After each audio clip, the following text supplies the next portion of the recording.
एक बार एक पिता और पुत्र समुद्र के रास्ते यात्रा कर रहे थे और अपनी यात्रा के बीच में वे रास्ता भटक गए। उनकी नाव उन्हें एक ऐसे द्वीप पर ले गई जहां कोई नहीं था। उस द्वीप पर पहुंचने के बाद उनकी नाव टूट गई। मदद की तलाश में उन दोनों ने द्वीप के विपरीत दिशा में रहने का फैसला किया। जाने से पहले पिता ने बेटे से कहा, हमें मदद के लिए भगवान से प्रार्थना करनी चाहिए।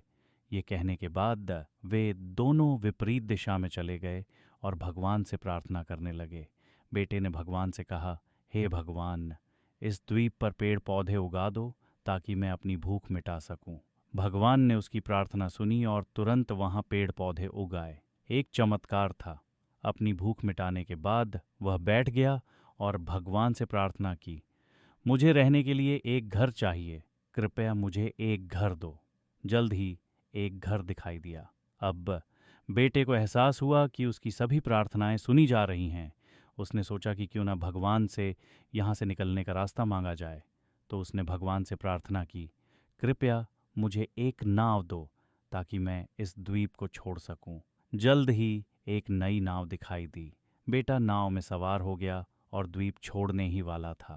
तभी आकाश से एक आवाज़ आई और उसने कहा, बेटा, क्या तुम अकेले जा रहे हो? क्या तुम अपने पिता को साथ नहीं ले जाओगे?